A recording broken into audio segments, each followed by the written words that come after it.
Senior ಕ್ಯಾಮರಾಮನ್ಗಳನ್ನು ಆಯ್ಕೆ ಮಾಡಿದ್ದೀವಿ. ಪ್ರತಿ ಬಾರಿ ಡಿಜಿಟಲ್ ಮೀಡಿಯಾದಲ್ಲಿ ಮಾಧ್ಯಮದ ಎಲ್ಲ ಸ್ನೇಹಿತರು ಕೊಡ್ತಾ ಇದ್ರು.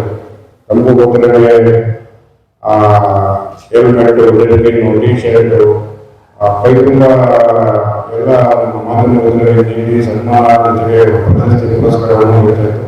ಈ ಬಾರಿ ಅದೇ ರೀತಿ ನಮ್ಮ ಸಾಹಿತ್ಯ ಪರಿಷತ್ ನಡೆದಿದೆ.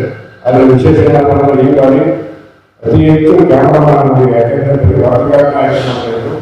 ಈ ಬಾರಿ 20-25 ಜನ ಆಲ್ರೆಡಿ ನಾಮಿನೇಷನ್ ಫೈಲ್ ಮಾಡಿದ್ರು.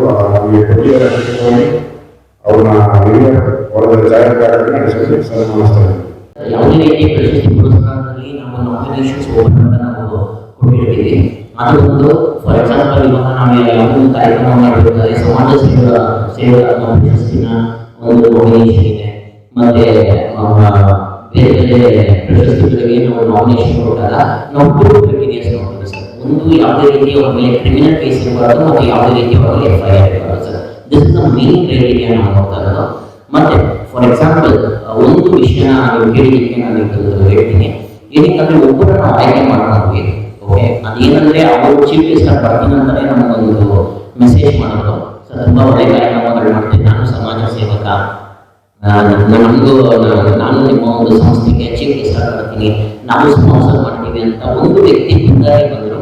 ಬಟ್ ಅವ್ರ ಮೇಲೆ ಒಂದು ಸ್ವಲ್ಪ ಬ್ಯಾಕ್ಗ್ರೌಂಡ್ ವೆರಿಫಿಕೇಶನ್ ನಾವು ಮಾಡಿದಾಗ ಅವ್ರ ಮೇಲೆ ಒಂದು ಸ್ವಲ್ಪ ಇರೋದ್ರಿಂದ ನಾವು ರಿಜೆಕ್ಟ್ ಮಾಡೋದು ಸರ್. ಅವ್ರಿಗೆ ಫೋನ್ ಮಾಡಿದ್ರು ನನಗೆ, ಸರ್ ಏನು ಸರ್ ಇಲ್ಲ ನಿಮ್ಮಿಂದ ಕರೆನೇ ಬಂದಿಲ್ಲ, ನನಗೆ ಕಾರ್ಯಕ್ರಮಕ್ಕೆ ಆಹ್ವಾನನೇ ಕೊಟ್ಟಿಲ್ಲ ಅಂತ. ನಾವು ಜಸ್ಟ್ ಇದೆಲ್ಲ ಹೇಳಕ್ಕೆ ಹೋಗಿಲ್ಲ ಸರ್, ನಿಮ್ಮ ಬಗ್ಗೆ ನಾವು ಈ ಥರ ಬ್ಯಾಕ್ಗ್ರೌಂಡ್ ಚೆಕ್ ಮಾಡಿದ್ವಿ, ನಿಮ್ಮ ಬಗ್ಗೆ ನಮಗೆ ಈ ಥರ ಬಂತು ಅಂತ ಹೇಳ್ತಿದ್ದಾನೆ ನಾವು. ಸರ್ ಕಾರ್ಯಕ್ರಮ ಕ್ಯಾನ್ಸಲ್ ಆಗಿದೆ ಅಂತ ನಾವು ಒಂದು ಪತ್ರಿಕಾಗೋಷ್ಠಿಯ ಉದ್ದೇಶ, ಸೊ ಏನು ಒಂದು ಪ್ರೋಗ್ರಾಮ್ ಮಾಡ್ತಿದ್ದಾರೆ ಅದ್ರ ಬಗ್ಗೆ ಫುಲ್ ಮಾಹಿತಿನ ನೀಡಿ. ಓಕೆ, ಎಲ್ರಿಗೂ ನಮಸ್ಕಾರ. ನನ್ನ ಹೆಸರು ಕಿಶೋರ್ ಕುಮಾರ್ KS ಅಂತ. ಇದು ನಿಮ್ಮ ವಾಹಿನಿ ಕಲಾ ವೇದಿಕೆಯ ಪ್ರಧಾನ ಕಾರ್ಯದರ್ಶಿ.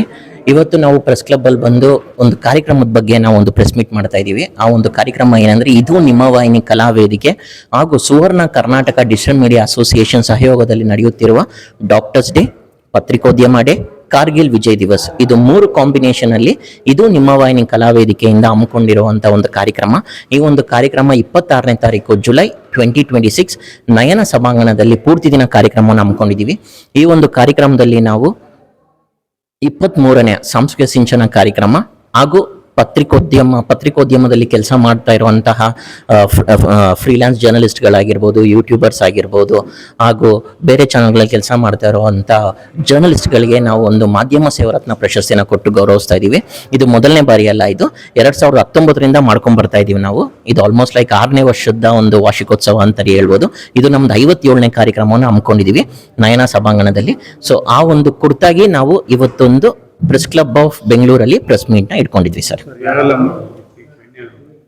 ಸರ್ ಬೆಳಿಗ್ಗೆ ಕಾರ್ಯಕ್ರಮಕ್ಕೆ ನಮ್ಮ ಒಂದು ಕಾರ್ಯಕ್ರಮಕ್ಕೆ ಪ್ರಮ್ಲಾ ನೇಸರ್ಗಿ ಅವರು ಬರ್ತಾ ಇದ್ದಾರೆ, ಸಲೀಂ ಅಹಮದ್ ಸರ್ ಬರ್ತಾ ಇದ್ದಾರೆ, ಮತ್ತು TV9 ಕಿರಣ್ ಸೂರ್ಯ ಅವರಾಗಿರ್ಬೋದು, ಮತ್ತು ನಂಜುಂಡಪ್ಪ ವಿ ಆಗಿರ್ಬೋದು, ಅವರು ಬಂದು ದೂರದರ್ಶನ್ ಮತ್ತು ಆಕಾಶವಾಣಿನಲ್ಲಿ ಆ್ಯಂಕರ್ ಆಗಿ ಕೆಲಸ ಮಾಡ್ತಾ ಇದ್ದಾರೆ. ಹಾಗೆ ಪ್ರಮ್ಲಾ ನೇಸರ್ಗಿ ಅವರಾಗಿರ್ಬೋದು. ಹಾಗೆಯೇ ಸಂಜೆ ಕಾರ್ಯಕ್ರಮಕ್ಕೆ ನಮಗೆ ಸ್ವರಾಜ್ ಶೆಟ್ಟಿ ಅವರು ಬರ್ತಾ ಇದ್ದಾರೆ, ಕಾಂತಾರ ಗುರುವ ಏನಂತೀರಿ ಫೇಮ್ ಸೆಲೆಬ್ರಿಟಿ ಸ್ಟಾರು ಗುರುವ ಅವರು ಬರ್ತಾ ಇದ್ದಾರೆ. ಸೊ ಹಾಗೆ ಅಂಕಿತಾ ಜಯರಾಮ್ ಅವರು ಬರ್ತಾ ಇದ್ದಾರೆ, ಮತ್ತು ರಿಪಬ್ಲಿಕ್ ಕನ್ನಡದಿಂದ ರೂಪಾ ಚಂದ್ರು ಅವರು ಬರ್ತಾ ಇದ್ದಾರೆ ನಮ್ಮ ಒಂದು ಕಾರ್ಯಕ್ರಮಕ್ಕೆ. ಹಾಗೆ ಡಾಕ್ಟರ್ ವಿ ಭರಣಿರಾಜ್ ಅವರು ಬರ್ತಾ ಇದ್ದಾರೆ. ಸೊ ಡಾಕ್ಟರ್ ಪವನ್ ಅವ್ರು ಬರ್ತಾ ಇದ್ದಾರೆ ನಮ್ಮ ಒಂದು ಕಾರ್ಯಕ್ರಮಕ್ಕೆ. ಸೊ ಈ ಥರ ಎಲ್ಲ ಒಂದು ಕಾರ್ಯಕ್ರಮನ ಹಮ್ಮಿಕೊಂಡಿದ್ದೀವಿ. ಪ್ರಶಸ್ತಿ ಕಾರ್ಯಕ್ರಮಗಳನ್ನ 5 ಗಂಟೆಗೆ ನಾವು ಹಮ್ಮಿಕೊಂಡಿದ್ದೀವಿ ಸರ್. 27 ಜನಕ್ಕೆ ಆಯ್ಕೆಯಾಗಿದ್ದಾರೆ. ಇವಾಗ ಪತ್ರಿಕೋದ್ಯಮ ಆಗಿರೋದ್ರಿಂದ ಮೇಯ್ನ್ ನಾನು ಒಬ್ಬ ಪತ್ರಕರ್ತನಾಗಿರೋದ್ರಿಂದ ನಾನು ಫೋಕಸ್ ಮಾಡಿದ್ದೆ ಪತ್ರಕರ್ತಗಳಿಗೆ ಪ್ರಶಸ್ತಿ ಸಿಗ್ಬೇಕಂತ. ಸೊ ಹಾಗಾಗಿ 27 ಜನಕ್ಕೆ ನಾವು ಈ ಸತಿ ಪ್ರಶಸ್ತಿ ಕೊಡ್ತಾ ಇದ್ದೀವಿ ಸರ್. ಕಿಶೋರ್ ಕುಮಾರ್ KS ಅಂತ. ಇದು ನಿಮ್ಮ ವಾಹಿನಿ ಕಲಾ ವೇದಿಕೆ ಪ್ರಧಾನ ಕಾರ್ಯದರ್ಶಿ.